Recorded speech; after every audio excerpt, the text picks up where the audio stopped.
नमस्कार, good morning सभी लोगों का अनअकैडमी के प्लेटफॉर्म पर स्वागत है। आज मैं इस सेशन में एक्सक्रीटरी सिस्टम उत्सर्जन तंत्र को डिस्कस करूंगा, जो प्रिलिमिनरी एग्जामिनेशंस के लिए बहुत ही इम्पोर्टेंट है और अदर्स कॉम्पिटिटिव एग्जाम्स में भी यहाँ से क्वेश्चन लगातार पूछे जाते हैं। तो आज हम स्टार्ट करते हैं आज का एक्सक्रीटरी सिस्टम। इसमें हमारी बॉडी में जो वेस्ट मटेरियल बनते हैं वो कैसे बाहर निकलते हैं, यूरिन का फॉर्मेशन कैसे होता है और यूरिन का कॉम्पोजिशन कैसा होता है, किडनी कैसे काम करती है, ये सब हम आज इस क्लास में डिस्कस करने वाले हैं। तो आइए हम लोग क्लास को स्टार्ट करने से पहले अनअकैडमी के बारे में थोड़ा सा आप लोगों को सूचित कर दें। अनअकैडमी इंडिया का सबसे बड़ा ई लर्निंग प्लेटफॉर्म है। लेट्स क्रैक यूपीएससी हिंदी पर आपको top educators, quality content, great learning experience आपको प्रोवाइड होता है। जिन लोगों ने अभी तक अनअकैडमी का ऐप डाउनलोड नहीं किया है जल्दी से कर लें, जिससे कि उनको मेरे live classes, live test quiz, structure course और अनलिमिटेड एक्सेस मिलना उनको स्टार्ट हो जाएगा। सब्सक्रिप्शन अगर आप कराते हैं अनअकैडमी का तो उस पर भी आपको ये चीज़ें अवेलेबल ईजिली हो जाएंगी। तो जल्दी से आप लोग डाउनलोड कर लें। साथ ही साथ मेरा यहाँ पर टेलीग्राम लिंक दिया है अनअकैडमी का, इसको आप लोग इससे जुड़ जाएंगे, जिससे कि आपको डेली नोटिफिकेशन, पीडीएफ और बहुत सारी फैसिलिटीज जो आपको क्लास के बाद मिलती हैं वो यहाँ से आपको मिलना स्टार्ट हो जाएंगी। साथ ही साथ नीचे मेरा टेलीग्राम लिंक के साथ साथ यहाँ पर अनअकैडमी प्रोफाइल लिंक दिया हुआ है। यहाँ से जुड़ करके आप मुझसे अनअकैडमी के ऐप पर स्पेशल क्लास में मुझसे पढ़ सकते हैं, मेरे कोर्स को देख सकते हैं, पुराने वीडियोस को भी आप यहाँ से देख सकते हैं। साथ ही साथ आप यहाँ पर टॉप एजुकेटर से पढ़ने का आपको मौका भी मिलता है। अनअकैडमी पर 15,519 से ज़्यादा जो है यूपीएससी सीएससी हिंदी के कोर्सेज हैं, जिसको आप सब्सक्राइब करा सकते हो। अलग अलग सब्जेक्ट के लिए अलग अलग कोर्स के लिए यहाँ पे अवेलेबल हैं। यूपीएससी सीएससी के लिए जैसे पॉलिटी का, ज्योग्राफी का, science tech, NCERT, history, optional courses, environment, art culture, current, Indian economy, practice strategy, answer writing, बहुत सारे कोर्सेज अवेलेबल हैं। इनको आप प्लस सब्सक्रिप्शन या आइकॉनिक सब्सक्रिप्शन के द्वारा इनको आप पढ़ सकते हैं। यहाँ पर टॉप एजुकेटर से आप अपने गाइड ले सकते हैं। प्लस का कोर्स जो है 1 मंथ से लेकर के 3 साल का हमारे पास कोर्स है। सबसे अच्छा जो कोर्स है 1 ईयर का कोर्स वो 49,500 का है। इसको अगर आप मेरे रेफरल कोड SS01 से सब्सक्राइब कराते हो तो आपको 10% का डिस्काउंट मिलेगा और ये फीस आपकी 44,550 की पड़ेगी। इसमें आपको live classes, test series, unlimited practice, structure schedule आपको प्रोवाइड किया जाएगा। और अगर आप अनअकैडमी का आइकॉनिक सब्सक्रिप्शन आप लेते हैं जो 1 साल, 2 साल और 3 साल के लिए हैं, इसमें 1 ईयर का जो आइकॉनिक कोर्स है वो 69,500 का है। इसको अगर आप रेफरल कोड SS01 से लेते हैं तो आपको 10% का डिस्काउंट मिलेगा, जो 62,550 का पड़ेगा। इसमें आपको प्लस के साथ साथ personal coach, daily mains, question answer practice, study planner और पर्सनलाइज्ड फीडबैक आपको यहाँ से प्रोवाइड किया जाएगा। तो इसको आप यहाँ पर देख सकते हैं, ये आपके लिए इम्पोर्टेंट है। साथ ही साथ हम लोग यहाँ पर अब अपना सेशन स्टार्ट करते हैं। आज का जो हमारा टॉपिक है वो है ह्यूमन एक्सक्रीटरी सिस्टम, मनुष्य में उत्सर्जन तंत्र। तो हमको पता है कि हमारे शरीर में जितने भी मेटाबॉलिक एक्टिविटी होती हैं उनमें से जो वेस्ट मटेरियल बनते हैं, जो या टॉक्सिक पदार्थ बनते हैं, उनको शरीर के बाहर निकालने की जो क्रियाविधि होती है उसको हम क्या कहते हैं, एक्सक्रीशन, यानी removal of waste and toxic material from outside body is called excretion. और ऐसे ऑर्गन जो इस एक्सक्रीशन में भाग लेते हैं या उसमें सहायता करते हैं, such organs commonly called organ excretory organs. और ये एक्सक्रीटरी ऑर्गन मिल करके क्या बनाते हैं, पूरा एक्सक्रीटरी सिस्टम बनाते हैं। इस एक्सक्रीटरी सिस्टम में आप देखेंगे तो आपका यूरिन जहाँ बनता है किडनी हो जाती है, यूरेटर हो जाते हैं, आपका यूरिनरी ब्लैडर हो जाता है और आपका यूरेथ्रा हो जाता है। ये सब मिल करके हमारी बॉडी का ह्यूमन एक्सक्रीटरी सिस्टम का निर्माण करते हैं। साथ ही साथ आपको जानना होगा कि जो कैटाबोलिक प्रोसेस होती हैं, यानी कि मेटाबॉलिक 2 प्रोसेस होती हैं, कैटाबोलिक और एनाबोलिक प्रोसेस। एनाबोलिक प्रोसेस में क्या होता है कि पदार्थों का निर्माण होता है, जबकि कैटाबोलिक प्रोसेस में क्या होता है, पदार्थों का विघटन होता है, यानी कि वो ब्रेक डाउन होते हैं, टूटते हैं। तो जब कैटाबोलिक प्रोसेस होती है तो उसमें बहुत सारे toxic material, waste product develop उनका फॉर्मेशन होता है और उससे हमको ऊर्जा मिलती है। ये जो वेस्ट मटेरियल, जो अपशिष्ट पदार्थ, जो इफ्लुएंट जो निकलते हैं, जो किसी काम के नहीं होते हैं, ये शरीर में हमारे हानिकारक हो सकते हैं या पॉइजनस हो सकते हैं। और अगर ये शरीर में उसी फॉर्म में पड़े रहेंगे तो लिविंग सेल के लिए बहुत ही घातक हो सकते हैं और इंसान की मृत्यु भी हो सकती है। तो हमारी बॉडी चाहती है कि जितने जल्दी से जल्दी हो सके इन पदार्थों को हम शरीर से बाहर निकालें।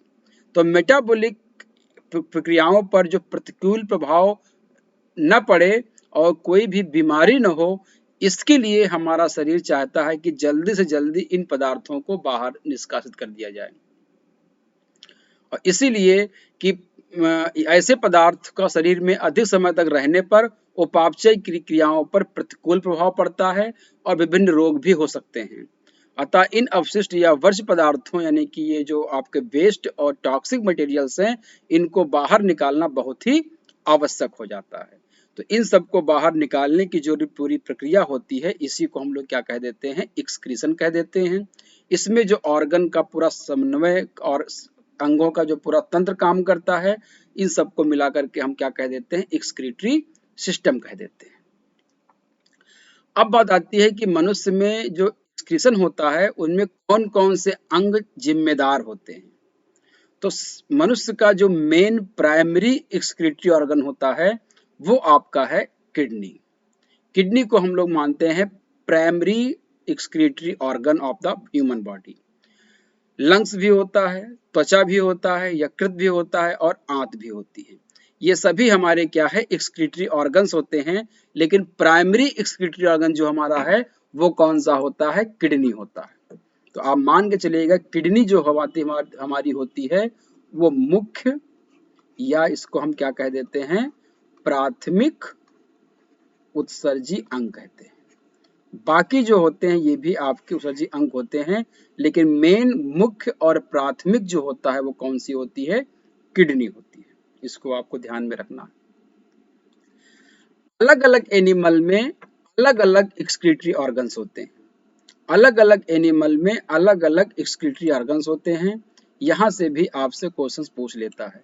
जैसे अगर पूछा है कि प्रोटोजोआ जैसे अमीबा वगैरह में एक्सक्रीशन किसके द्वारा होता है, तो उसमें प्लाज्मा लेमा, यानी कि उसकी जो मेम्ब्रेन होती है, सेल सिंगल सेल के बने होते हैं, तो उसकी जो सिंगल सेल की जो मेम्ब्रेन होती है वही जो है वो एक्सक्रीटरी ऑर्गन की तरह या एक्सक्रीटरी मेम्ब्रेन की तरह काम करती है। उसी से जो है उसका वेस्ट मटेरियल बाहर निकलता है। जो पोरीफेरा के एनिमल होते हैं, जैसे आपके स्पॉन्ज हो गए, और जो सिलेंट्रेटा के एनिमल होते हैं हाइड्रा, तो हाइड्रा और स्पॉन्जेस यानी पोरीफेरा और सिलेंट्रेटा में जर्नल बॉडी सरफेस जो होती है, सामान्य जो शरीर का जो पृष्ठ होता है, वहीं से जो है वो क्या होता है, एक्सचेंज होता रहता है मटेरियल का। तो बहुत ज़्यादा टेक्निकल चीज़ें अभी तक नहीं आती हैं। टेक्निकल चीज़ें स्टार्ट होती हैं आपकी प्लेटीहेल्मिन्थेस से। प्लेटीहेल्मिन्थेस मतलब टेनिया, सोलियम और फैसियोला, इनमें जो होती है फ्लेम सेल होती है। तो अगर आपसे पूछा जाए कि प्लेटीहेल्मिन्थेस का, यानी कि आप कह सकते हैं इसमें फ्लैट वर्म का और टैप वर्म का जो एक्सक्रीटरी ऑर्गन होता है वो क्या होता है, तो आपको याद रखना होगा फ्लेम सेल्स होती है। ऐसे ही एनिलिड्स जो होते हैं अर्थवर्म वगैरह का, इनका नेफ्रीडिया होता है, नेफ्रीडिया से करते हैं। और कॉकरोच जो होते हैं उनमें आपका मैलपीजियन ट्यूब्यूल होता है। जो भी इंसेक्ट होते हैं, 3 लेग्स वाले, पेयर लेग्स वाले जो होते हैं इंसेक्ट जो होते हैं, इनका क्या होता है, आपका मैलपीजियन ट्यूब्यूल होता है। और स्पाइडर हो जाते हैं, और स्कॉर्पियन बिच्छू जो होते हैं, स्पाइडर और बिच्छू जो होते हैं उनका कॉक्सियल ग्लैंड होता है। और हम लोगों में जो वर्टिब्रेट्स होते हैं, जिनमें कशेरुकी होते हैं, उनमें मेन कौन सा होता है, वो आपकी किडनी होती है। और क्रस्टेशियन जैसे प्रॉन हो गया, क्रैब हो गए, केकड़े हो गए, इन सब में क्या होता है, ग्रीन ग्लैंड पाया जाता है, ग्रीन ग्लैंड पाया जाता है। और एक और याद रखिएगा, जो आपके ऑक्टोपस होते हैं, ऑक्टोपस जो होते हैं वो ऑर्गन ऑफ बोजाइनस होता है। ऑर्गन ऑफ बोजाइनस जो होता है ये आपका किसका होता है? ऑक्टोपस का। तो इस प्रकार से आपको ध्यान रखना है कि प्लाज्मा लेमा जो होता है वो अमीबा का होता है। पोरीफेरा और सीडेंट्रेटा का जर्नल बॉडी सरफेस होता है। प्लेटीहेल्मिन्थेस का आपका फ्लेम सेल होता है। और आपका जो एनिलिड्स होते हैं उनमें नेफ्रिडिया होता है। कॉकरोच जो होते हैं या इंसेक्ट जो होते हैं उनमें मेलपीजियन ट्यूब्यूल होता है। ये बहुत इंपॉर्टेंट है, मेलपीजियन ट्यूब्यूल और ये फ्लेम सेल, ये दोनों कई बार पूछे गए हैं। स्पाइडर और स्कॉर्पियन में, मकड़ी और बिच्छू में कॉक्सल ग्लैंड होता है। और वर्टिब्रेट्स में किडनी होती है। और क्रस्टेशियन जैसे प्रॉन हो गए, क्रैब हो गए, आपके क्रेब फिश हो गया, झींगा मछली हो गया, श्रिम्प हो गए, श्रिम्प होते हैं, इन सब में क्या होता है आपका ग्रीन ग्लैंड होता है या एंटीनी होती है। इसको आपको ध्यान में रखना होगा। ये आपसे एग्जाम में क्वेश्चन यहाँ से भी लगातार क्वेश्चन आपसे पूछे जाते हैं। इसके अलावा आपको ध्यान देना है कि जो एनिमल्स होते हैं वो एक्सक्रीटरी ऑर्गन के आधार पर 3 प्रकार के मेनली हुए होते हैं। ऐसे एनिमल जिनका वेस्ट मटेरियल अमोनिया होता है उनको अमोनोटेलिक कहा जाता है। क्या कहेंगे इसको? अमोनोटेलिक। अमोनोटेलिक का मतलब होता है जिनका एक्सक्रीटरी मटेरियल क्या होता है? अमोनिया होता है।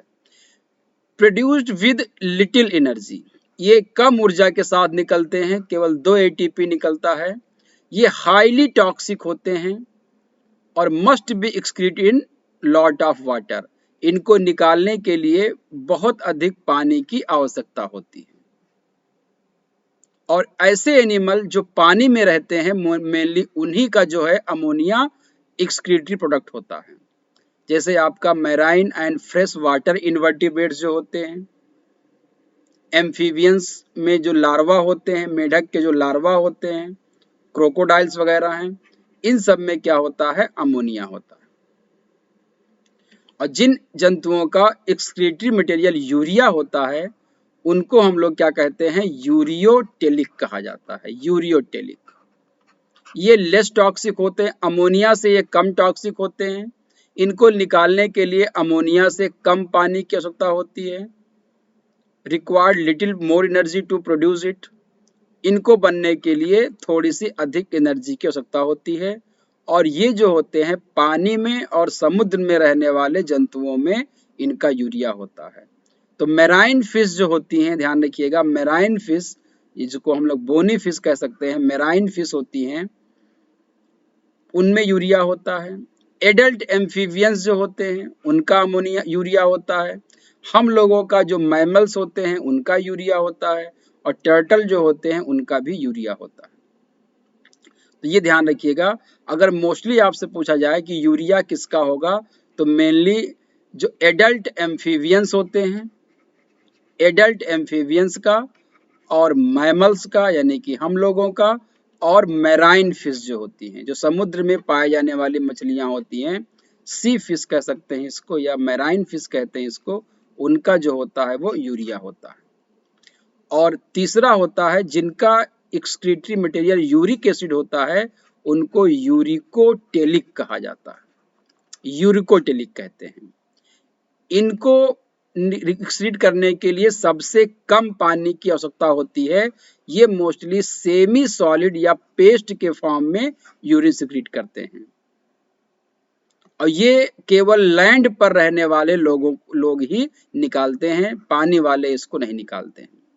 तो मोनली रेप्टाइल्स जो होते हैं, एप्स यानी कि जो पक्षी होते हैं, इंसेक्ट होते हैं, और लैंड गैस्ट्रोपोड्स जो होते हैं, ये आपके क्या है? इनका एक्सक्रीटरी मटेरियल क्या होता है? यूरिक एसिड होता है। तो पक्षियों का ध्यान रखिएगा, पक्षियों का और सरीसृप यानी कि रेंगने वाले जंतुओं का, इंसेक्ट का, कीटों का, इन सब का क्या होता है? यूरिक एसिड होता है। और जो ड्राई एरिया में रहते हैं, एरिड एरिया में रहते हैं, शुष्क क्षेत्र में रहने वाले, जमीन पर जो रहते हैं, स्थल भाग में जो शुष्क क्षेत्र में रहते हैं, एरिड क्षेत्र में रहते हैं, उनका जो एक्सक्रीटरी मटेरियल होता है वो ग्वानाइन होता है। तो ग्वानाइन में खास करके मकड़ी और बिच्छू जो होते हैं, ये ग्वानाइन जो है वो एक्सक्रीटरी मटेरियल रिलीज करते हैं। ये रिलेटिवली नॉन टॉक्सिक होते हैं और ये सॉलिड के फॉर्म में जो होते हैं रिलीज होते हैं। गिनी कोस्ट पे आप देखेंगे वहां पे बर्ड्स पाई जाती हैं, वो ये ग्विनाइन का ही एक्सक्रीशन करती। तो यहाँ पे इसको आपको ध्यान देना है, ये आपके लिए इंपॉर्टेंट था कि 3 प्रकार के on the basis of excretory material animal are of 3 types. The process of getting out this nitrogenous waste material from the body is called excretion. On the basis of excretory product, animal can be 3 types: ammonotelic, ureotelic, and uricotelic. Most aquatic mammals are ammonotelic, which secrete ammonia or ammonium ions. Energy required for production none. Amount of water required for excretion very high and toxicity of waste very high होता है। Mammals, most amphibians, some marine fishes, some reptiles and terrestrial invertebrates excrete urea. Urea का formula NH2CO NH2। ये कम पानी निकालते हैं और लो toxic होते हैं। और यूरियोटेलिक जो होते हैं वो बर्ड्स होते हैं, इंसेक्ट होते हैं, मोस्ट रेप्टाइल होते हैं। ये आपका यूरियोटेलिक होता है। इनमें हाई एनर्जी रिक्वायर होती है इसको एक्सक्रीट करने के लिए, सबसे कम पानी की आवश्यकता होती है और ये लो टॉक्सिक होते हैं। तो अगर टॉक्सिसिटी की बात की जाए तो सबसे टॉक्सिक आपका कौन सा होता है? अमोनिया होता है। उसके बाद आपका यूरिया होता है और सबसे कम टॉक्सिक आपके कौन होते हैं? यूरिक एसिड होते हैं। सबसे अधिक पानी की आवश्यकता होती है अमोनिया को, उससे बाद आपकी आवश्यकता होती है यूरिया को, और सबसे कम पानी की आवश्यकता होती है आपको यूरिक एसिड को। सबसे कम एनर्जी रिक्वायरमेंट होती है अमोनिया निकालने के लिए, उससे ज़्यादा एनर्जी रिक्वायरमेंट होती है यूरिया निकालने के लिए, और सबसे ज़्यादा एनर्जी की रिक्वायरमेंट होती है यूरिक एसिड को कन्वर्ट करने के लिए। ये आपको ध्यान रखना है। इसके बाद जो हमारी बॉडी में अलग अलग जो ऑर्गन्स होते हैं, जैसे आपके लंग्स हैं, लंग्स भी हमारी बॉडी का क्या होता है? एक एक्सक्रीटरी ऑर्गन होता है। ये हमारे रिस्पिरेटरी सिस्टम से जुड़ा हुआ अंग होता है। श्वसन के साथ साथ ये उत्सर्जन का भी कार्य करता है, यानी कि ये CO2 को हमारी बॉडी से बाहर फेंकता है। साथ ही साथ वाटर वेपर जो होते हैं बॉडी के अंदर, एक्सेस वाटर जो होता है उसको वाटर वेपर के फॉर्म में उत्सर्जन करता है। तो फेफड़े 2 प्रकार के गैसियस पदार्थों का उत्सर्जन करते हैं, 2 गैसियस मटेरियल का उत्सर्जन करते हैं। एक आपका होता है कार्बन डाइऑक्साइड और एक आपका होता है वाटर वेपर। इन 2 चीजों को क्या करते हैं? वो एक्सक्रीट करते हैं। कुछ पदार्थ होते हैं जैसे आपका गार्लिक हो गया, आपका अनियन हो गया, और कुछ मसाले जिसमें कुछ वाटर वेपर कंपोनेंट्स होते हैं, वेपोराइज कंपोनेंट होते हैं, वो भी क्या होते हैं? उत्सर्जन फेफड़ों के द्वारा हो जाते हैं। यानी कि आप लहसुन खाते हैं, प्याज खाते हैं, तो आपके मुंह से जो गंध आती है वो वोलाटाइल कंपोनेंट जो होते हैं वो आपके लंग्स के द्वारा बाहर निकल जाते हैं। तो ये आपके जो होते हैं वोलाटाइल सब्सटेंस जो होते हैं लंग्स के थ्रू बाहर निकल जाते हैं। इस प्रकार से फेफड़े जो आपके होते हैं ये एक्सक्रीटरी ऑर्गन की तरह काम करता है।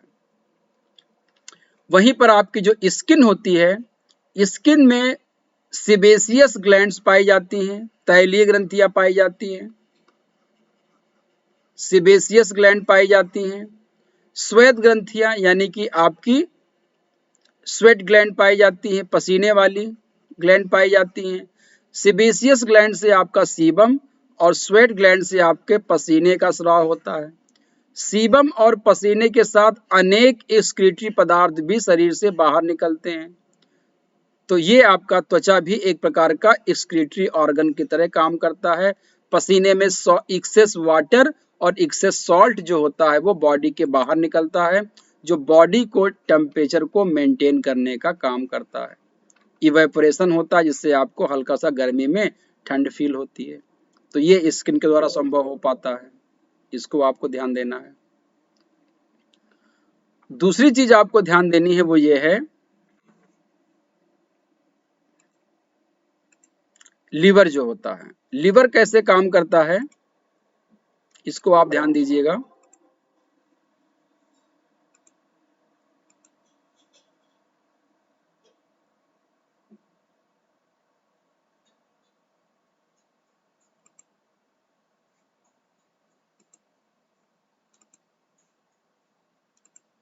लीवर की बात हम करेंगे यहाँ पर। लीवर एक्सक्रीटरी ऑर्गन की तरह कैसे काम करेगा, तो लीवर सेल्स जो होती हैं उसमें बहुत सारी एमिनो एसिड्स तथा ब्लड के संपर्क में आने पर अमोनिया को यूरिया में परिवर्तित करता है। यानी कि जो हम प्रोटीन खाते हैं वो प्रोटीन का डाइजेशन होता है, फिर उससे अमीनो एसिड बनते हैं। वे अमीनो एसिड क्या होते हैं, अमोनिया में कन्वर्ट होते हैं, जो हमारी बॉडी में यूटिलाइज नहीं होते हैं, वो अमोनिया में कन्वर्ट होते हैं। अमोनिया से फिर क्या होता है, यूरिया बनता है, और वो यूरिया जो होता है वो यूरिन के फॉर्म में बाहर निकलता है।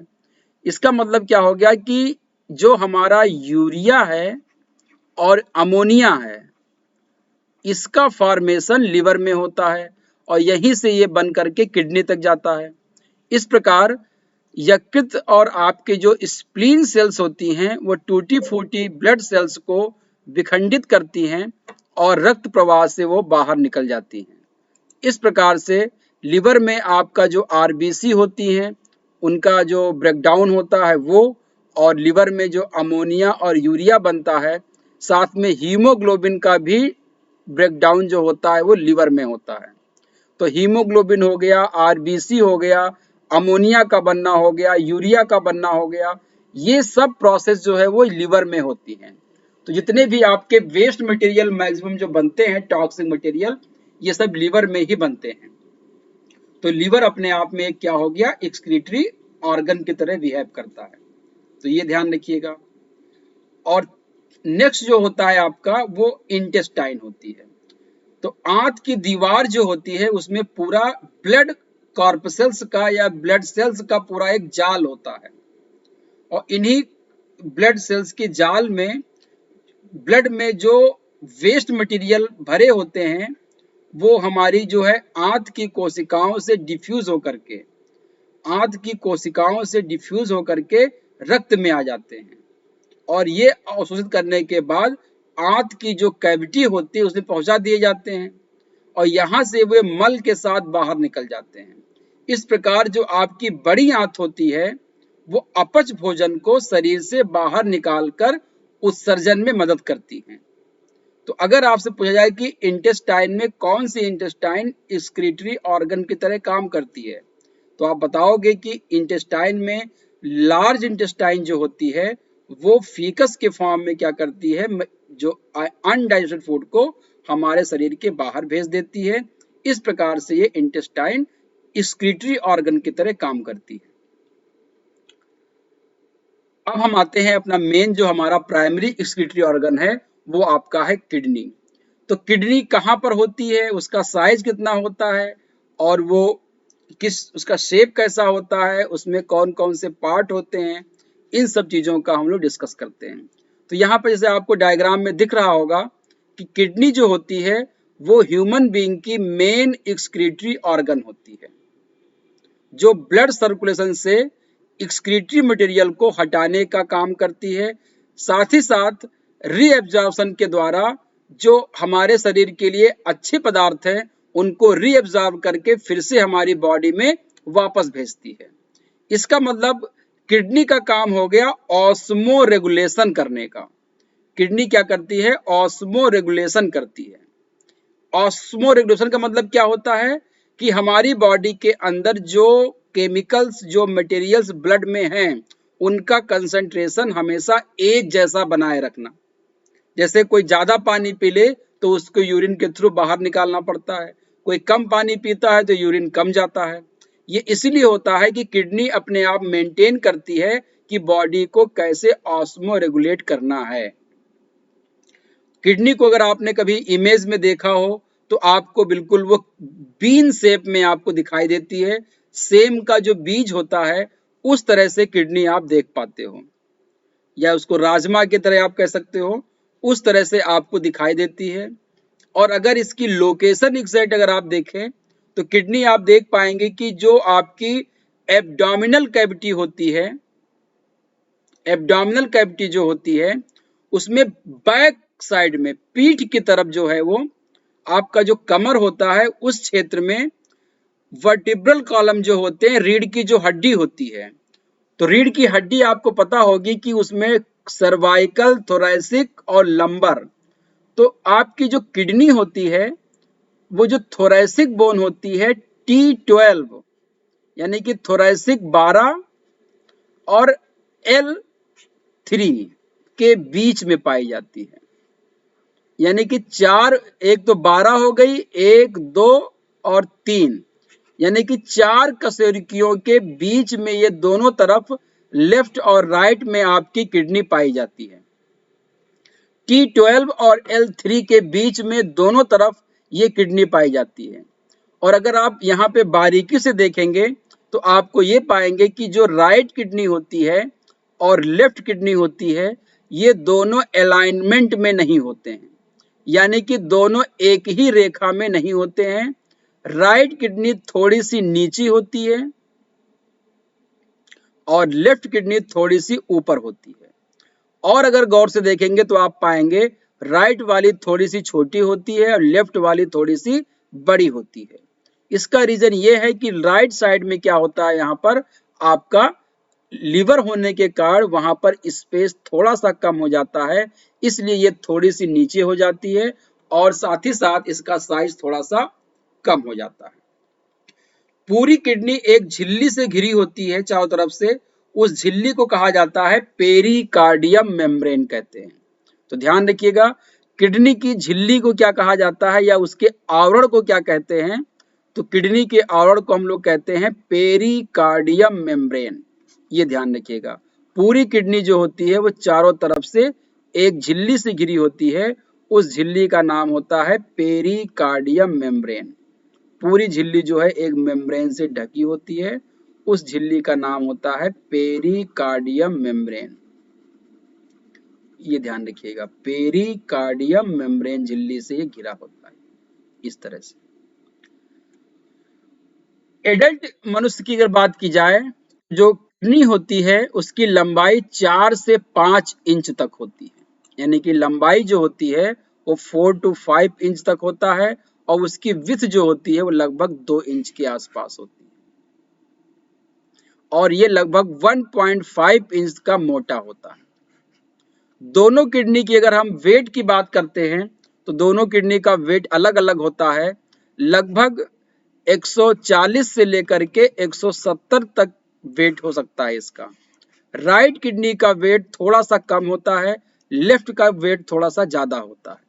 तो लगभग 140 से 150 ग्राम के आसपास हम कह सकते हैं किडनी का वेट होता है।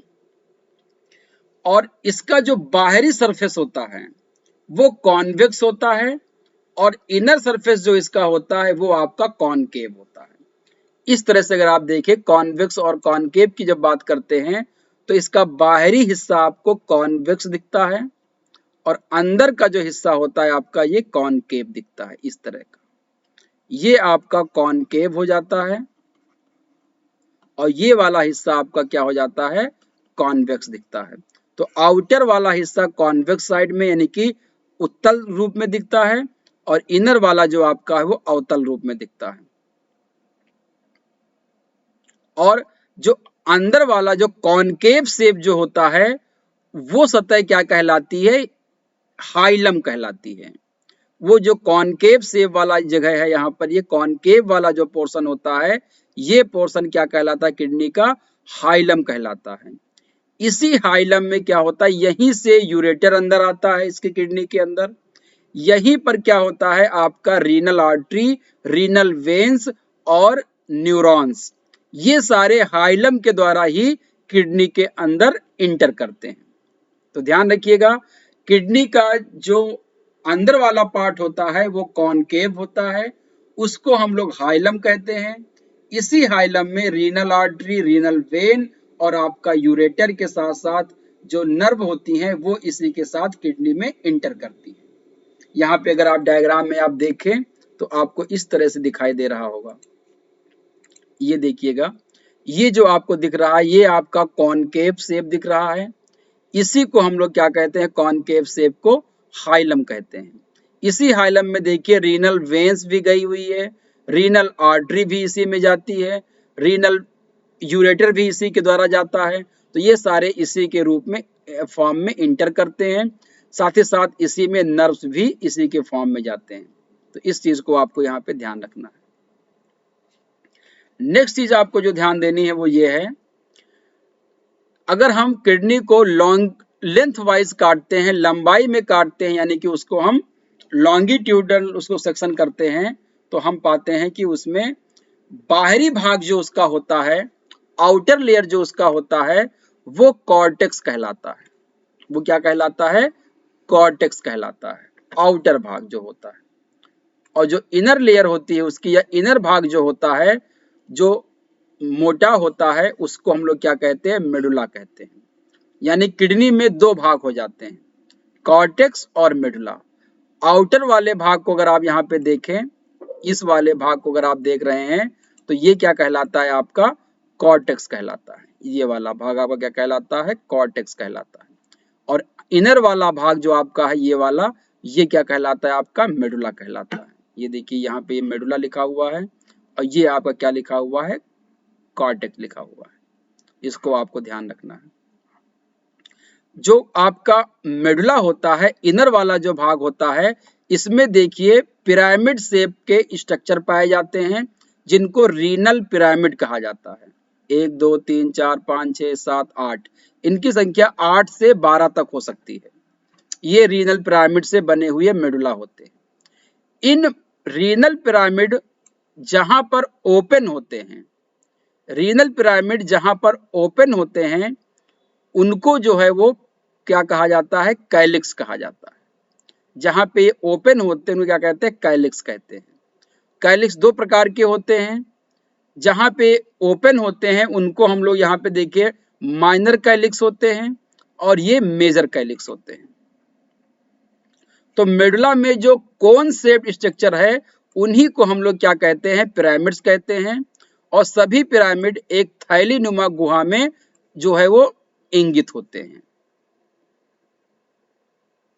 जहां पर ये पिरामिड ओपन होते हैं एक पाउच लाइक स्ट्रक्चर में, इसी को हम लोग क्या कहते हैं, रीनल पेल्विस कहते हैं। ध्यान रखिएगा, ये जो आपको दिख रहा है येलो कलर में दिख रहा है ये वाला पोर्शन, यही क्या कहलाता है, रीनल पेल्विस कहलाता है। तो ये सारे आपके जो पिरामिड्स हैं वो इसी रीनल पेल्विस में खुलते हैं। पेल्विस में खुलने से पहले क्या होते हैं, यहाँ पर आपको कैलिक्स होते हैं, मेजर कैलिक्स और माइनर कैलिक्स, इनको आपको ध्यान देना है। इसके बाद आप देखेंगे जो पेल्विस होती है, पेल्विस आगे चल करके ये आपका पेल्विस हो गया। आगे चल करके पेल्विस जो होती है वो यूरेटर में कन्वर्ट हो जाती है। यानी कि पेल्विस जो होती है आगे चल करके, आप देख रहे हैं ये पेल्विस थी, ये पेल्विस आगे चल करके यूरेटर में कन्वर्ट हो जाती है। देखिए जहां पे ये वाला पाउच था ये रीनल पेल्विस कहला रहा था, उसके आगे जब ये पतला हो जाता है तो ये क्या कहलाता है, आपका यूरेटर कहने लगता है। और ये आप देख रहे थे जो आपके पिरामिड्स थे, जहां पे पिरामिड्स ओपन होते हैं वो माइनर कैलिक्स होता है, और जब ये आपस में मिल करके ये पेल्विस में इंटर करते हैं तो वो क्या कहलाता है, मेजर कैलिक्स कहलाता है। इसको आप ध्यान रखेंगे। इस तरह से आपको यहाँ पर क्लियर चीजें दिखाई दे रही होंगी, तो ये आपको ध्यान में रखना है। तो रीनल पेल्विस में ओपन होती हैं। पेल्विस एक लंबी सक्रिय वाहिनी निकलती जिसे मूत्र वाहिनी या यूरेटर कहते हैं। वही बात हो गई कि पेल्विस से ये मान लीजिए आपकी क्या है, किडनी का, यहां से मान लीजिए आपकी पेल्विस निकल रही थी, पेल्विस ही आगे चलकर क्या बन जाती है, आपकी यूरेटर बन जाती है। इसको हम लोग मूत्र वाहिनी कह देते हैं। और दोनों किडनी से जो ये मूत्र वाहिनी निकलती हैं, ये ओपन कहां पर होती हैं, यूरिनरी ब्लैडर में ओपन होती हैं। कहां पे ओपन होंगी, यूरिनरी ब्लैडर में ओपन होती हैं। अगर आप इसको देखना चाहेंगे तो आप यहां से देख सकते हैं, ये देखिएगा, ये आपको यहाँ पे दिखाई दे रहा होगा कि ये जो आपकी यूरिनरी ब्लैडर आ रही है, ये आपका जो यूरेटर दोनों तरफ से आ रहा है, ये आपका कहाँ पे खुल रहा है, यूरिनरी ब्लैडर में ओपन होता है। और यूरिनरी ब्लैडर जो होते हैं एक होती है, ये जो होता है ये यूरेटर में खुल जाता है। ये कहाँ खुल जाता है, यूरेथ्रा में खुल जाता है, यूरेथ्रा में। इसको आपको ध्यान देना है, ये यूरेथ्रा में ओपन होता है। यहाँ पे अगर हम ध्यान देते हैं, इसको दोबारा से समझाने के लिए आपको बताते हैं, तो यहाँ ध्यान रखिएगा कि ये आपकी मान लीजिए किडनी हो गई, एक यूरेटर यहाँ से निकलेगा और दूसरी किडनी आपकी ये हो गई, एक यूरेटर आपका यहाँ से निकलेगा। दोनों यूरेटर आगे चल करके जो है वो एक पाउच में खुलेंगे, एक ब्लैडर में खुलेंगे। वो आपका क्या कहलाता है, यूरिनरी ब्लैडर कहलाता है। और ये आगे चल करके यूरेथ्रा में खुल जाता है। ये क्या होता है, आपका यूरेथ्रा होता है। ये आपका क्या होता है, यूरेटर होता है। और ये क्या होता है, आपका यूरिनरी ब्लैडर होता है। जहां पर मूत्र इकट्ठा होता है उसको हम लोग क्या कहते हैं, मूत्र वाहिनी, मूत्राशय कहते हैं, यानी कि यूरिनरी ब्लैडर कहते हैं। और ये मूत्र नलिका होती है। और प्रत्येक किडनी में अगर देखा जाए तो लगभग 1.5 लाख के आसपास माइक्रोट्यूब्यूल्स होते हैं, जिनको हम लोग नेफ्रॉन कहते हैं। तो प्रत्येक किडनी में लगभग 1.5 लाख के आसपास क्या होते हैं, माइक्रोट्यूब्यूल्स होते हैं, जिनको हम लोग क्या कहते हैं, नेफ्रॉन कहते हैं। ये जो नेफ्रॉन होते हैं, इनकी जो फंक्शनल यूनिट होती है, वो नेफ्रॉन जो है वो क्या है, वो किडनी की फंक्शनल यूनिट है। तो nephron is the functional unit of kidney. और इसी को हम लोग क्या कह देते हैं, एक्सक्रीटरी यूनिट कह देते हैं। तो अगर आपसे पूछा जाए कि ह्यूमन बॉडी की एक्सक्रीटरी यूनिट क्या है, तो आप क्या कहेंगे, नेफ्रॉन होती है। और यही नेफ्रॉन जो होते हैं, केमिकल कॉम्पोजिशन जो होता है यूरिन का या ब्लड का, उसका वास्तविक नियंत्रण जो कौन करता है, वो नेफ्रॉन करते हैं।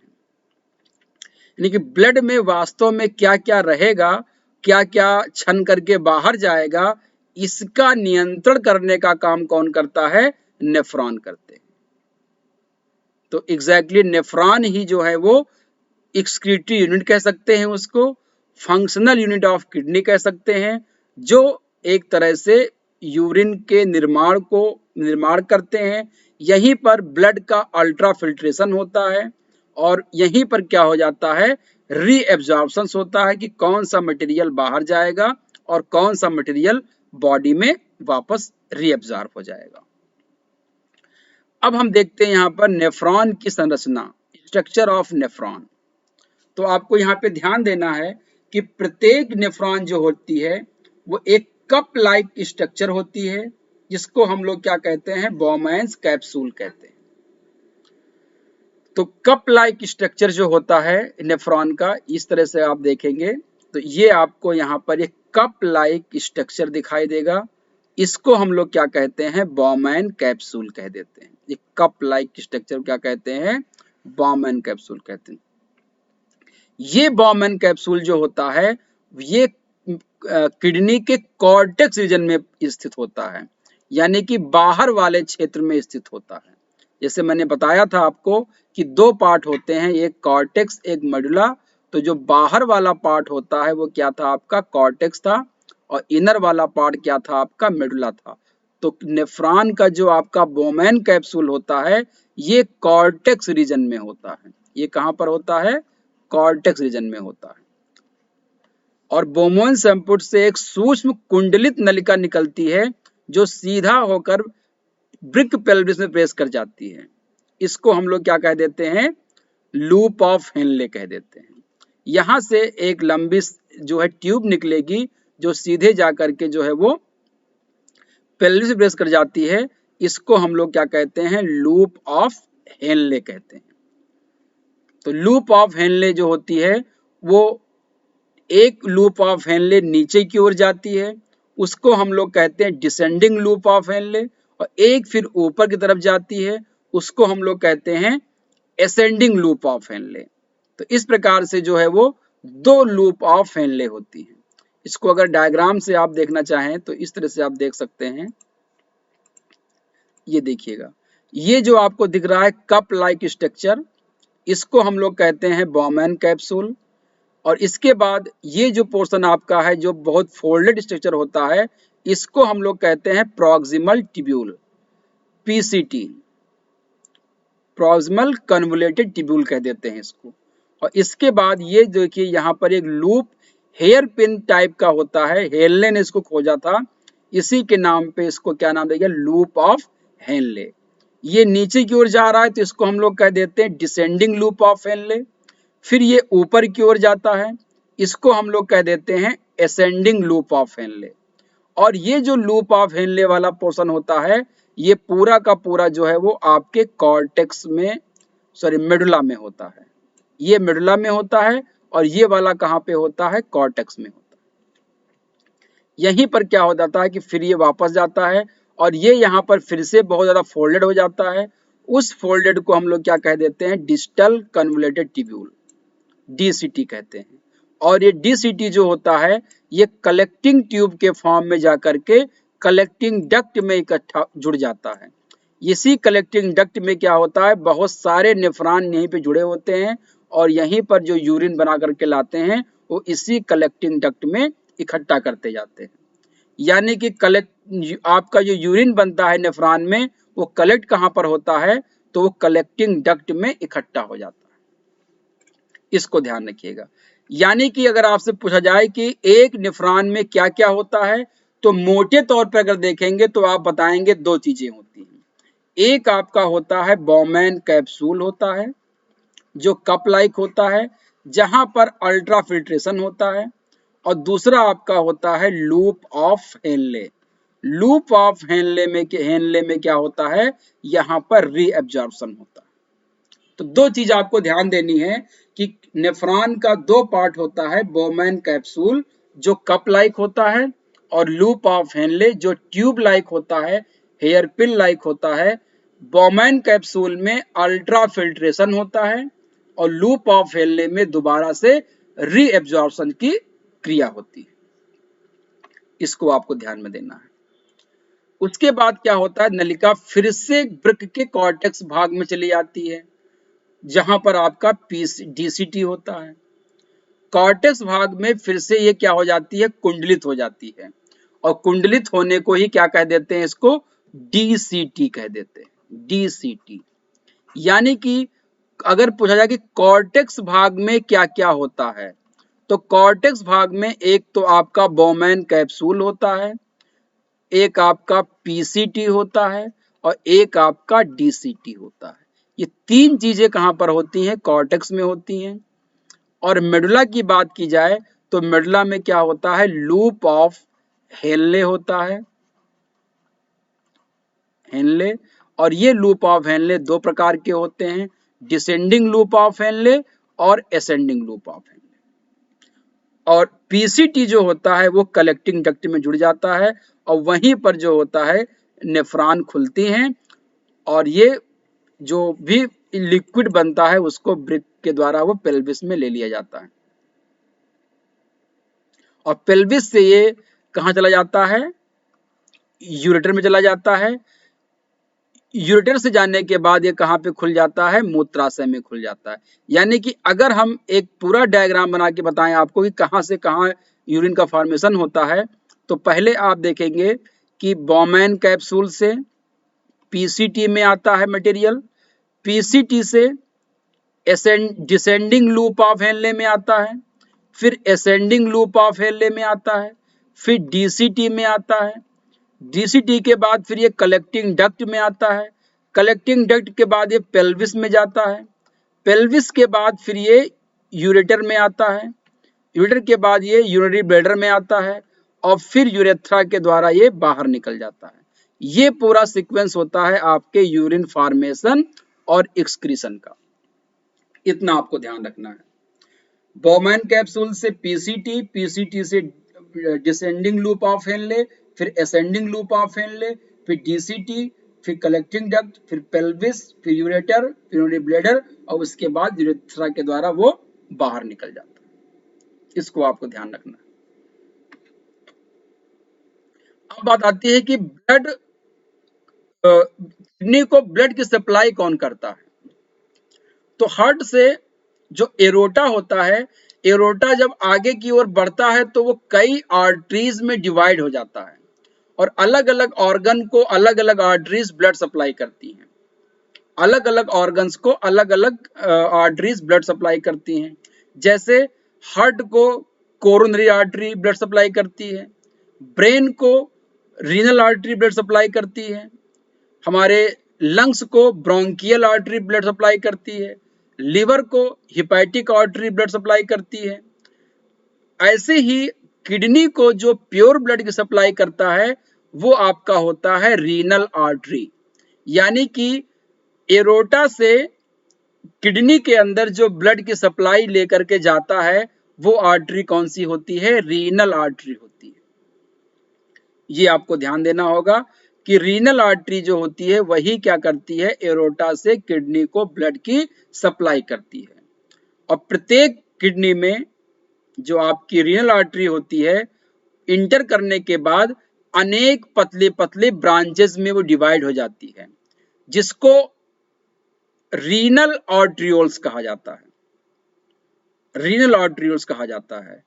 रीनल आर्टरियोल्स आगे चल करके जब नेफ्रॉन में उनको जा करके नेफ्रॉन से चीजों को एक्सचेंज करना होता है तो और जो होती हैं बोमैन कैप्सूल में जा करके जो इंटर करती हैं, तो बोमैन कैप्सूल में इंटर करने वाली जो आर्टरियोल्स होती हैं उनको हम लोग एफरेंट आर्टरियोल्स कहते हैं। एफरेंट आर्टरियोल्स कहते हैं। और ये एफरेंट आर्टरियोल्स जब होती हैं, ये आपकी बोमैन कैप्सूल में एक फाइन कैपिलरीज का एक बंच बना लेती हैं, गुच्छा बना लेती हैं। तो इन फाइन कैपिलरीज के बंच को हम लोग क्या कह देते हैं, ग्लोमेरुलस कह देते हैं। तो एग्जैक्टली ग्लोमेरुलस क्या होता है, तो आप कहोगे बंच ऑफ द फाइन या network of the fine capillaries of efferent arterioles. Efferent arterioles की कैपिलरीज का एक जो नेटवर्क बन जाता है आपके बोमैन कैप्सूल में, उसको क्या कहा जाता है, ग्लोमेरुलस कहा जाता है। यानी कि अगर आपसे कहा जाए कि किडनी में जो ब्लड छनने के लिए आएगा वो ब्लड एग्जैक्टली कहाँ से आएगा, तो पहले हार्ट से ये एओर्टा में जाएगा, एओर्टा से ये रीनल आर्टरी में जाता है, रीनल आर्टरी किडनी में जब प्रवेश कर जाती है तो वो कॉर्टेक्स में जाने पर वो रीनल आर्टियोल्स में कन्वर्ट हो जाती है। रीनल आर्टियोल्स जो होती हैं जब बोमैन सैंपुट में इंटर करती हैं तो वो एफरेंट आर्टियोल्स की तरह इंटर करती हैं, एफरेंट आर्टियोल्स के रूप में इंटर करती हैं। तो ये मान लीजिए बोमैन कैप्सूल है, ये मान लीजिए बोमैन कैप्सूल है और इसमें जब आपका एफरेंट आर्टियोल इंटर करेगा, एफरेंट आर्टियोल इंटर करेगा और इंटर करने के बाद ये क्या करता है, यहाँ पर एक नेटवर्क बनाता है। यही नेटवर्क क्या कहलाता है, ग्लोमेरुलस कहलाता है। ये नेटवर्क है, ये बोमैन कैप्सूल होता है और ये आपका क्या होता है, ग्लोमेरुलस कहलाता है। क्या कहलाता है, ये ग्लोमेरुलस। एफरेंट आर्टरीज जो होती हैं उसके नेटवर्क को क्या कहा जाता है, ग्लोमेरुलस कहा जाता है। छनने के बाद दोबारा ब्लड बाहर निकलेगा तो जिस तरफ से दोबारा बाहर निकलता है उसको इफरेंट आर्टरियोल्स कह देते हैं। तो इंटर करता है एफरेंट आर्टरियोल के रूप में और बाहर निकलता है ये इफरेंट आर्टरियोल्स के रूप में। और इस गुच्छे को या इस नेटवर्क को क्या कहा जाता है, ग्लोमेरुलस कहते हैं। और ये क्या कहलाता है, बॉमैन कैप्सूल कहलाता है। और ये ग्लोमेरुलस और बॉमैन कैप्सूल दोनों को एक साथ क्या कह दिया जाता है, मैलपीजियन ट्यूब्यूल्स कहा जाता है इसको। इसको आपको ध्यान रखना है। तो केशिकाएं यहाँ पर इफरेंट ऑर्टियोल के रूप में क्या होती हैं, बाहर निकलती हैं।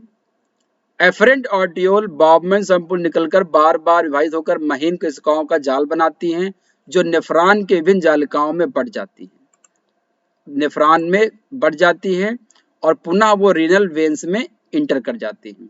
रीनल वेन्स जो होती हैं वो फिर से किडनी वेन्स में, रीनल वेन में खुलती है, और रीनल वेन जो होती है फिर से वो ब्लड को वापस जो होती है हार्ट में वापस लेकर चली जाती है। इस प्रकार से ये पूरी प्रोसेस चलती रहती है। तो प्योर इम्प्योर ब्लड बाहर से आया था और फिर प्योर ब्लड होकर के वो हार्ट में वापस चला जाता है, और फिर उसको हार्ट जो होती है पूरी बॉडी में ऑक्सीजन लेने के लंग्स भेज देती है, फिर लंग्स में आने के बाद फिर उसको पूरी बॉडी में भेज दिया जाता है। ये पूरी प्रोसेस जो होती है वहां पर होती रहती है। अब बताते हैं नेफ्रॉन के कार्य विधि कैसे होती है। तो किडनी के भीतर जो नेफ्रॉन होते हैं उसके मुख्य दो कार्य होते हैं। पहला काम होता है कि ब्लड में जितने भी वेस्ट मटेरियल हैं उन सबको हटाना, रिमूव करना, और साथ ही साथ आवश्यक पोषक तत्व की जो आवश्यकता है ब्लड में उसको बराबर बनाए रखना। तो दोनों काम इसको महत्वपूर्ण काम दिए गए हैं। एक तो जो वेस्ट मटेरियल है उसको बाहर निकालना, और कहीं ऐसा ना हो कि वेस्ट मटेरियल के साथ साथ अच्छी चीजें भी बाहर निकल जाएं, तो उसको रोके रहने का काम है।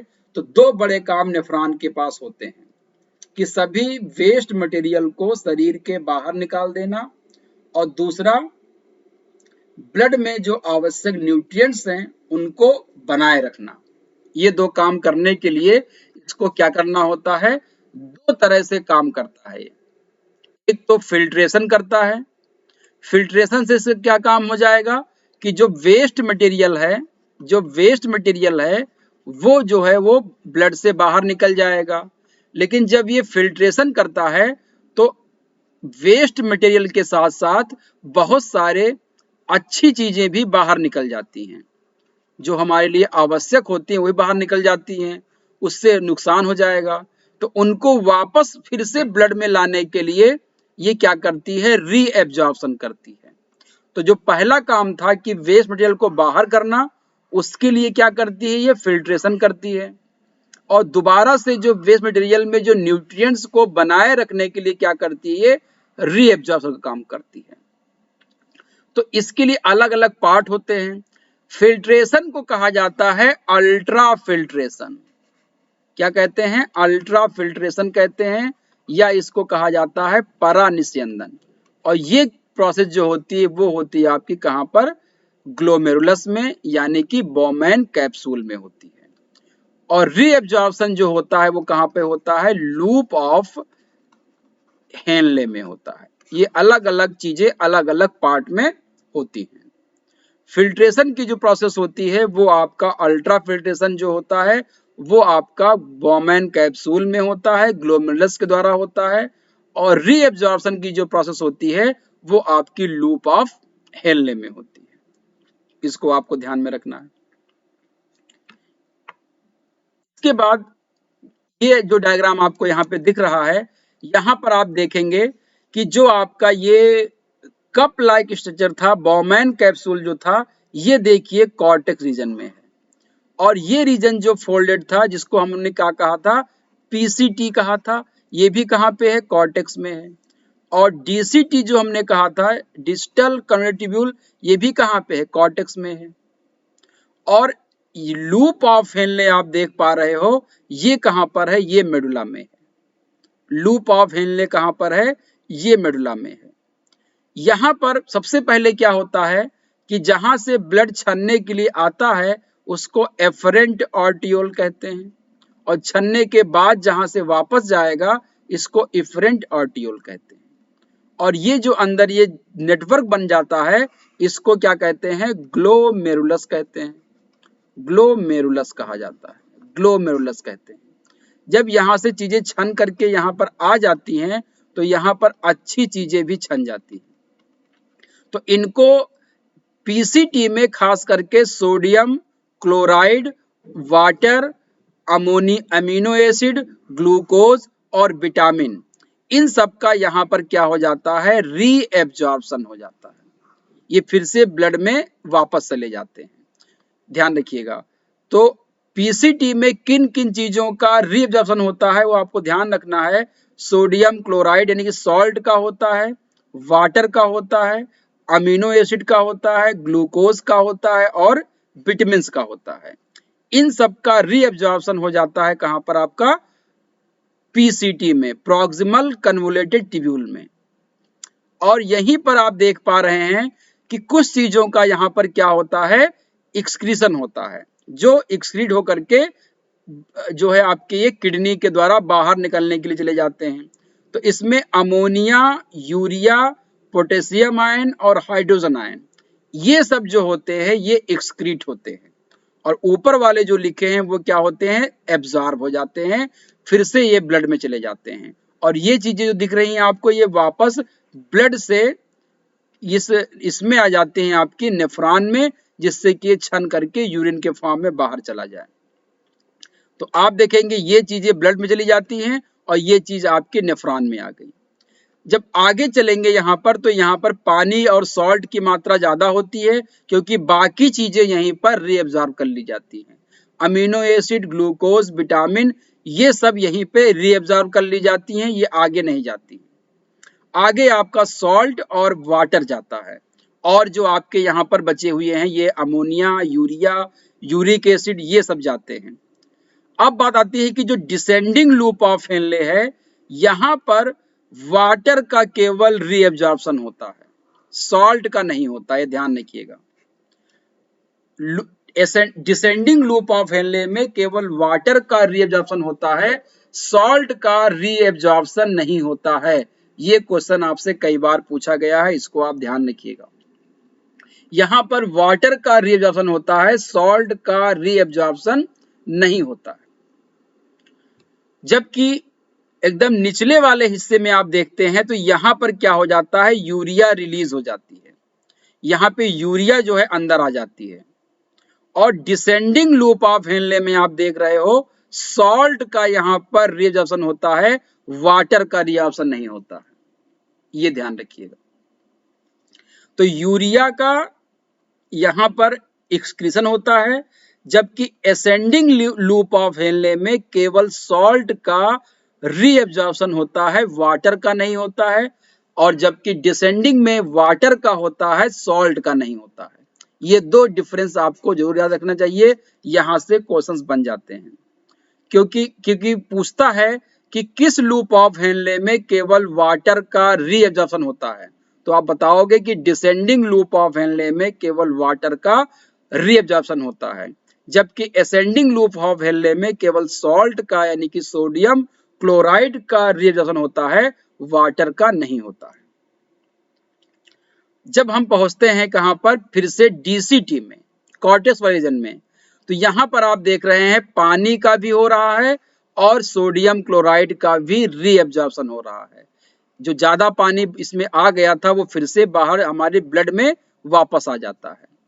और इस पोर्शन में जो भी यूरिया, अमोनिया या जो सोडियम, पोटेशियम के और हाइड्रोजन सॉल्ट जो रिलीज होकर के ये आपके नेफ्रॉन में आ जाते हैं। तो ये स्थिति यहां पर बनती है। तो आप यहां पे देख पा रहे हैं कि यूरिया और अमोनिया कहां कहां पर जो है वो अंदर आते हैं, तो पीसीटी में आते हैं और डीसीटी में ये अंदर आते हैं, और पीसीटी से ये सब चीजें बाहर निकल करके ब्लड में चली जाती हैं।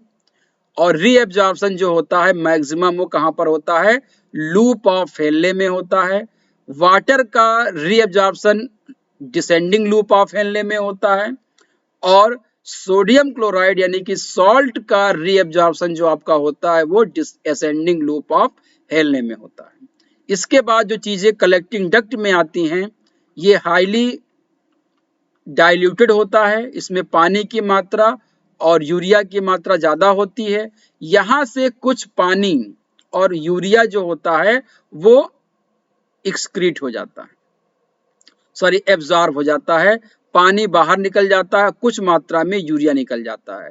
लेकिन यहाँ पे जो यूरिया यहाँ से रिलीज होता है वो वापस से आपके लूप ऑफ हेनले में आ जाता है, ब्लड में नहीं जाता है। इस प्रकार से कलेक्टिंग डक्ट में चीजें जो आती हैं, जो भी चीजें कलेक्टिंग डक्ट में आती हैं, ये सब यूरिन कहलाती है, याद रखिएगा। तो जो भी चीज कलेक्टिंग डक्ट में आई है वो यूरिन के फॉर्म में आती है। इस प्रकार से आप देखेंगे तो ग्लोमेरुलस से लेकर के कलेक्टिंग डक्ट तक आते आते आपका यूरिन पूरा बन जाता है, यूरिन का पूरा निर्माण हो चुका होता है। इसको आप देखेंगे। फिर जो हमने बताया आपको फिल्ट्रेशन की बात, तो निस्यंदन कहते हैं इसको, अल्ट्रा निस्यंदन कह देते हैं, परा निस्यंदन कह देते हैं। ये ग्लोमेरुलस में होता है, यानी कि केशिका गुच्छ में होता है, जहां पर एक फिल्टर लगा होता है।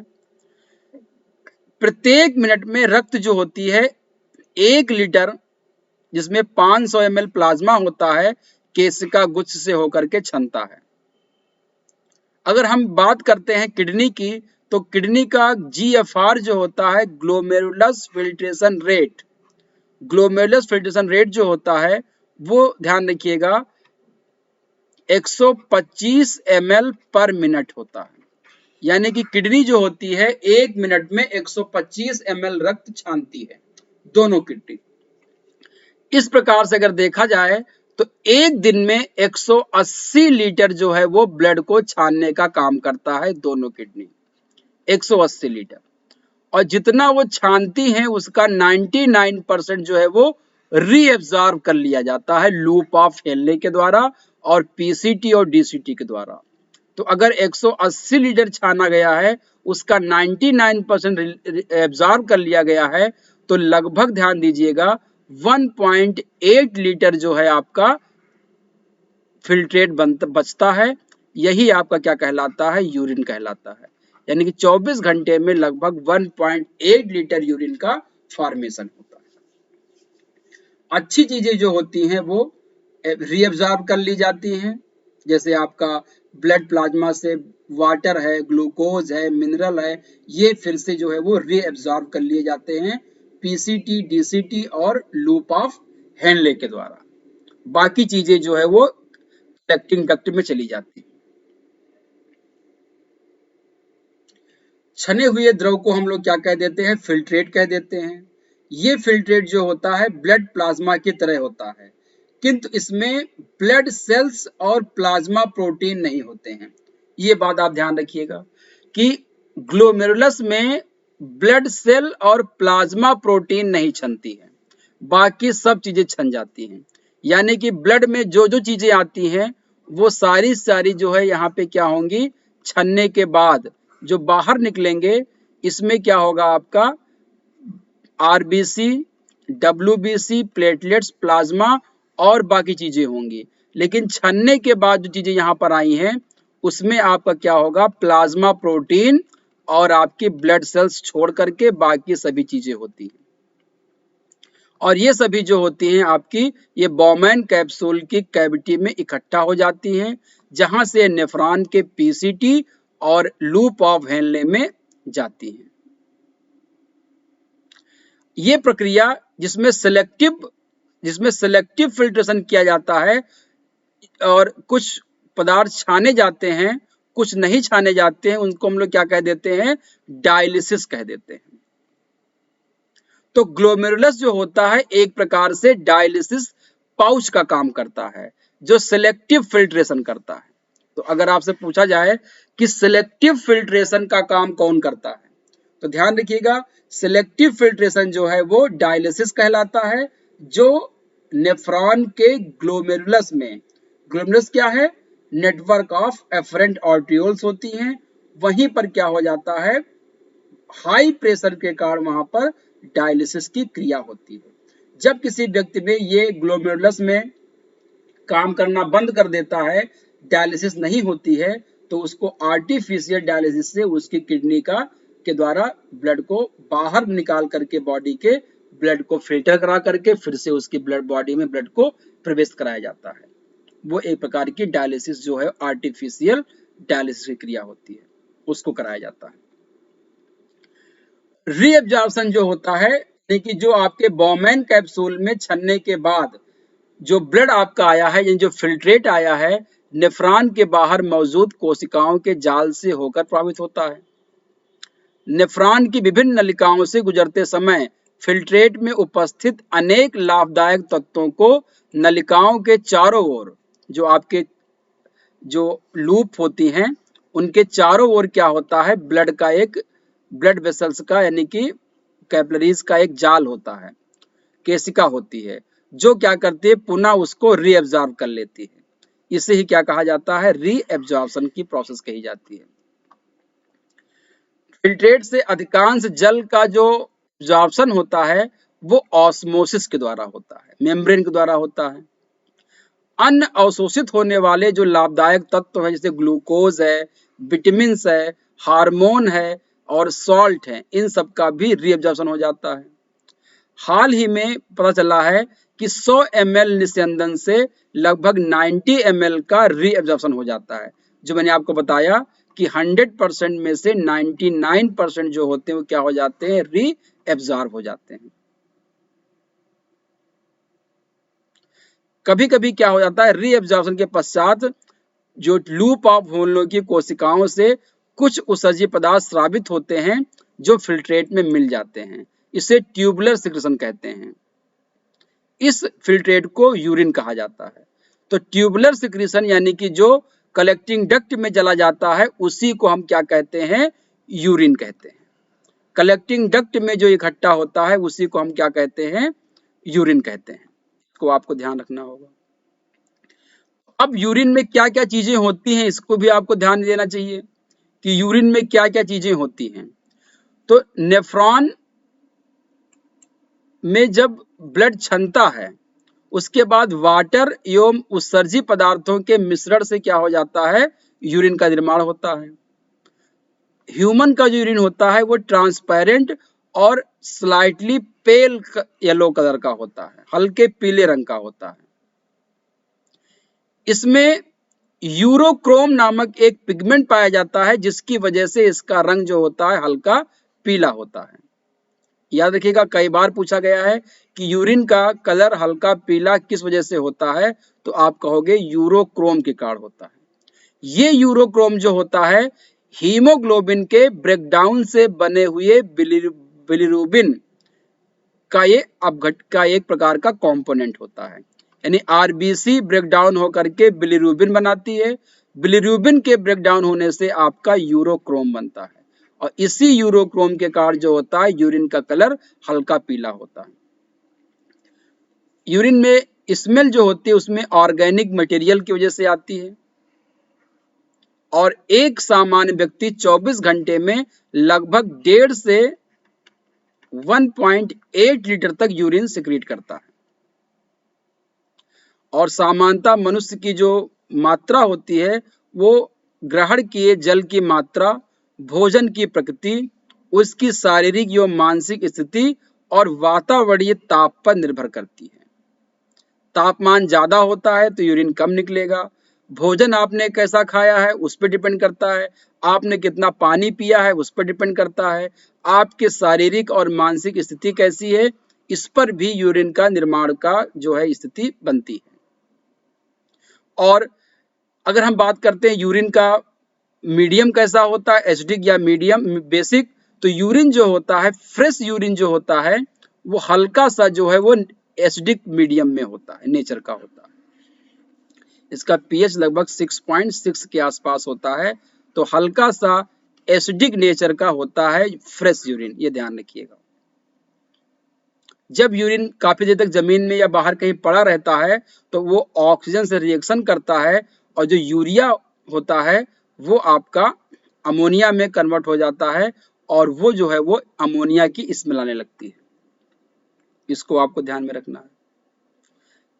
इसका पीएच मान जो होता है वो 4.5 से लेकर के 8.6 के बीच तक हो सकता है, लेकिन जो फ्रेश यूरिन होता है वो आपका 6.6 के आसपास होता है, यानी कि एसिडिक मीडियम में होता है। और इसका जो आपेक्षिक घनत्व होता है, रिलेटिव डेंसिटी होती है, वो जल से थोड़ा सा अधिक होती है। वाटर से इसका जो डेंसिटी होती है वो थोड़ी सी अधिक होती है। इसको आपको ध्यान में रखना है।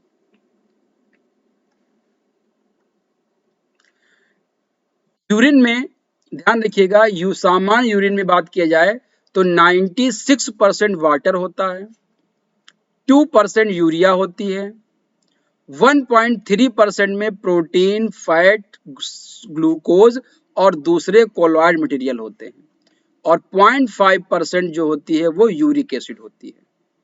इसके अलावा बहुत ट्रेस अमाउंट में creatinine, sodium, potassium, calcium, magnesium, chlorine, sulphate, phosphate, lead, ammonia, arsenic, iodine, nitrogen आदि तत्व भी आपके यूरिन में होते हैं।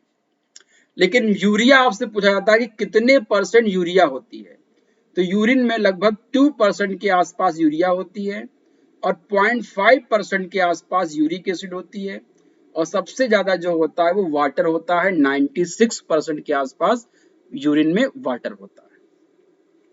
इसको आपको ध्यान में रखना है। ये भी आपसे क्वेश्चंस, यहाँ से भी क्वेश्चंस आपसे पूछ लिए जाते हैं। डायूरेसिस का मतलब क्या होता है? जब यूरिनल की मात्रा बढ़ जाए, यानी कि ज्यादा मूत्र विसर्जन होने लगे, तो उसको कहते हैं डायूरेसिस कहते हैं। और ऐसे पदार्थ जो इसको क्रियान्वित करते हैं उन्हें डायूरेटिक कहा जाता है, डायूरेटिक मटेरियल कहते हैं। और इसको डायूरेसिस को कम करने के लिए जो हमारी बॉडी में एक हार्मोन निकलता है उसको कहते हैं एडीएच, एंटी डायूरेटिक हार्मोन, या इसी का नाम है वैसोप्रेसिन। ये क्या कहती है? ये अत्यधिक यूरिन बनने को रोकता है। एडीएच जो होता है अत्यधिक यूरिन बनने को, डायूरेसिस को रोकने का काम करता है।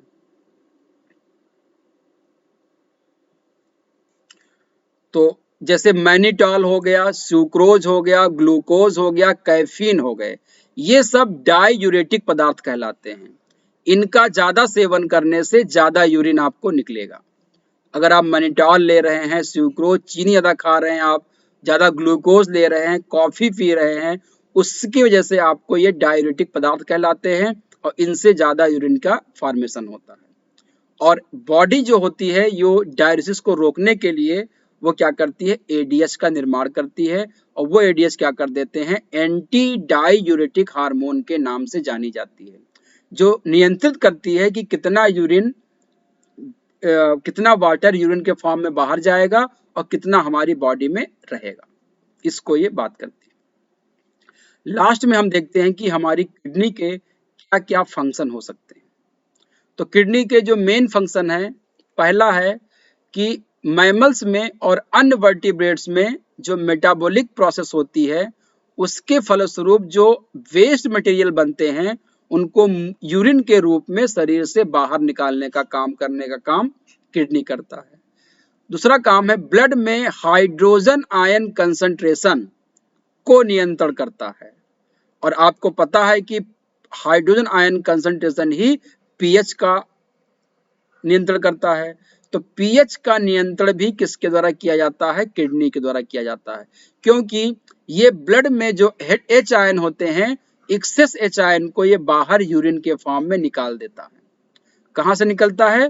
पीसीटी से, और डीसीटी से ये एच आयन बाहर निकल जाते हैं।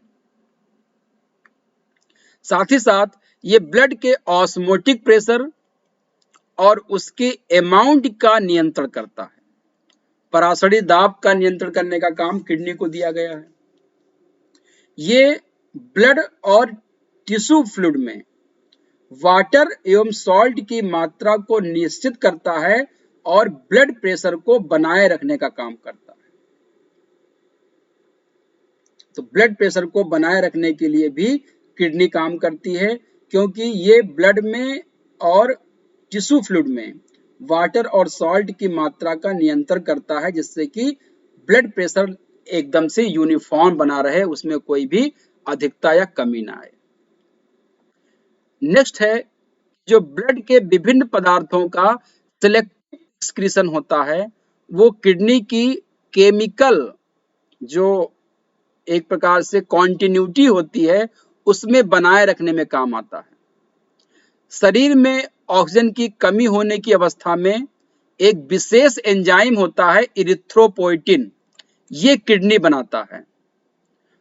तो जब शरीर में ऑक्सीजन की कमी होने लगती है तो किडनी में एक विशेष प्रकार का एंजाइम बनता है इरिथ्रोपोइटिन, ये आरबीसी के निर्माण की प्रक्रिया को तेज कर देता है।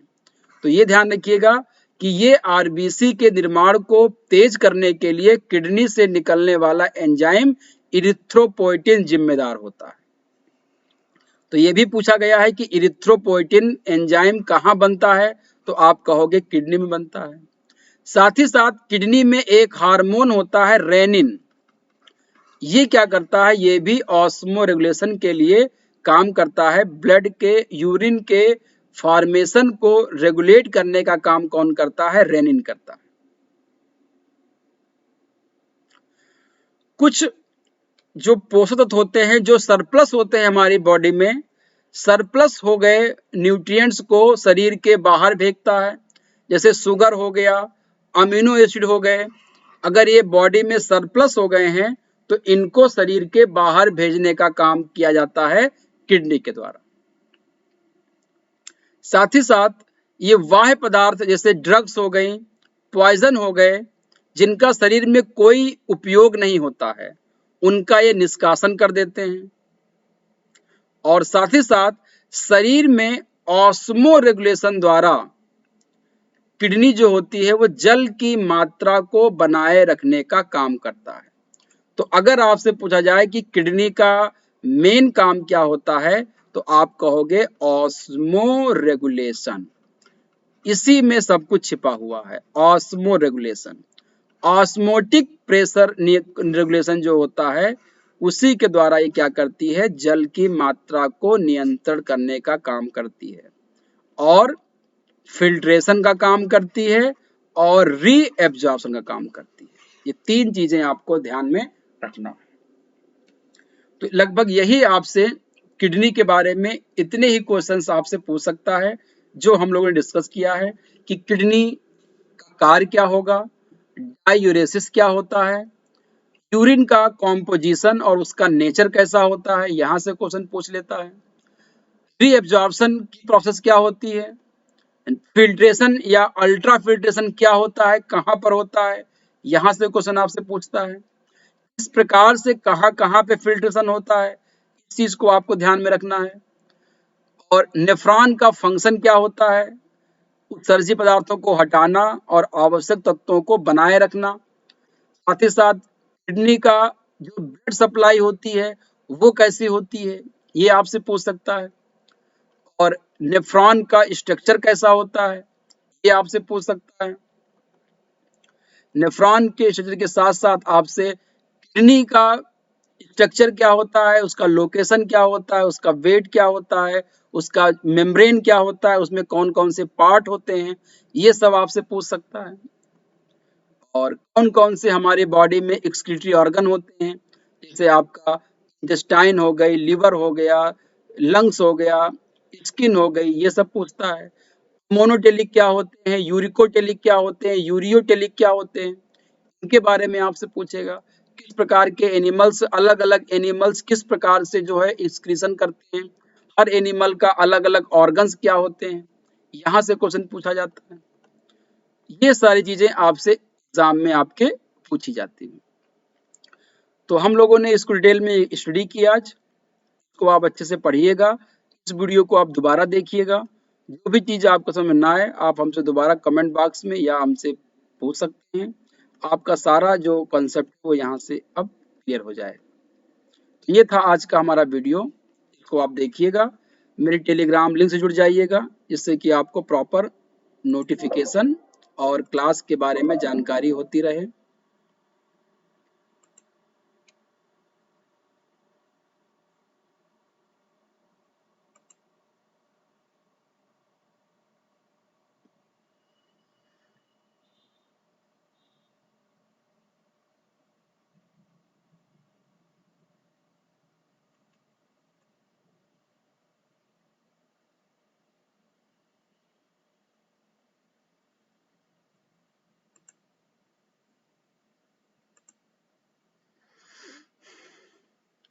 और ये मेरा SS01 कोड है, इसको आप यूज़ करके सब्सक्राइब कर सकते हैं। इसमें आपको 10% का डिस्काउंट मिलेगा। और मेरे इस वीडियो को आप ज़्यादा लाइक करें, शेयर करें और सब्सक्राइब करें। इससे आपको प्रॉपर जो लोगों को जानकारी इसकी हो। और इस वीडियो को देखने के लिए बहुत बहुत धन्यवाद आप लोगों का। Thank you. फिर हम लोग मिलते हैं नेक्स्ट वीडियो में, तब तक के लिए नमस्कार।